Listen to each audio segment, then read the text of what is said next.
आणि यानंतर आता पालकमंत्री पदावरून जुंपलेली आहे सरकारमध्येच, तर त्या संदर्भातल्या टॉप 9 बातम्या.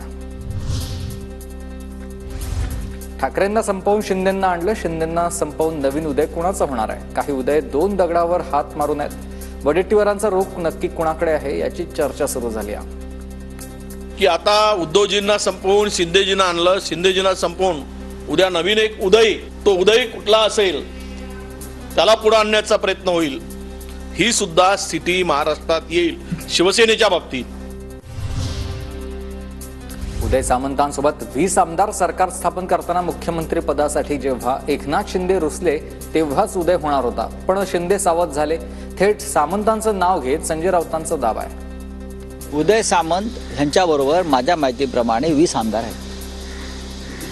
20 ही माझी माहिती आहे. जेव्हा एकनाथ शिंदे रुसले होते सरकार स्थापन करताना मुख्यमंत्री पदासाठी, तेव्हाचा उदय होणार होता.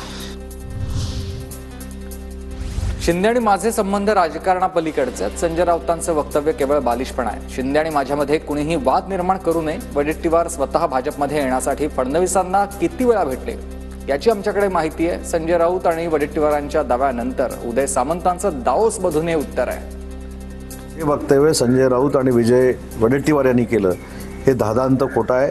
हे निषेध करण्यासारखं आहे. त्याचा मी निषेध करतो आणि मी एकनाथ शिंदे साहेबांबरोबर होतो आणि भविष्यामध्ये ज्यावेळी त्यांना गरज लागेल त्यावेळी त्यांचा सहकारी म्हणून मी त्यांच्यासोबतच आहे आणि अशा षडयंत्राला मी भीक घालत नाही आणि यामुळे आमच्या दोघांमध्ये गैरसमज देखील होणार नाहीत.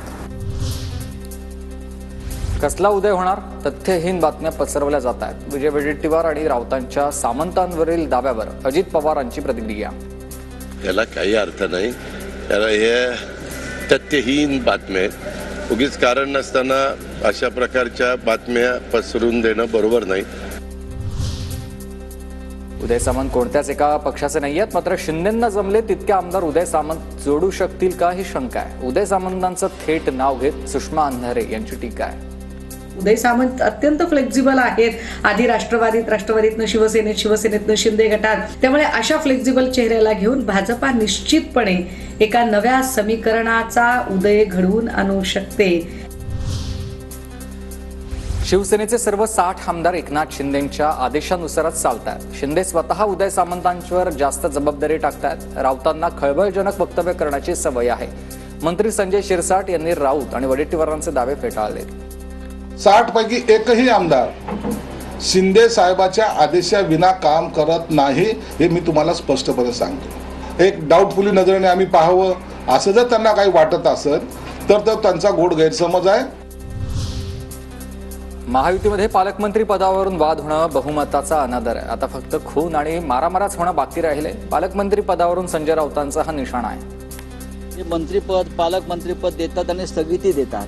नक्की आपापसात त्यांच्या खून आणि मारामाऱ्याच व्हायच्या बाकी आहेत कॅबिनेटमध्ये. आता एवढंच महाराष्ट्राच्या नशिबी पाहणं आता बाकी उरलेलं आहे. इतक्या भयंकर पद्धतीनं या राज्याचं मंत्रिमंडळ आणि सरकार चाललेलं आहे. बीडचे पालकमंत्री झाले असते तर आनंद झाला असता, मात्र आता अजितदादा पालकमंत्री ते आम्हाला सहकार्य करतील.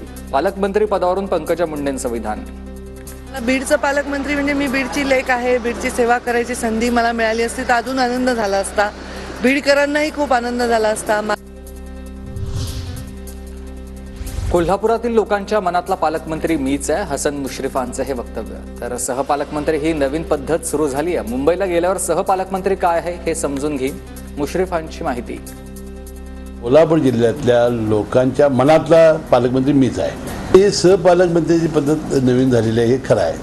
मी मुंबईला गेल्यानंतर हे सहपालकमंत्री म्हणजे काय आहे हे नक्की समजून घेईन.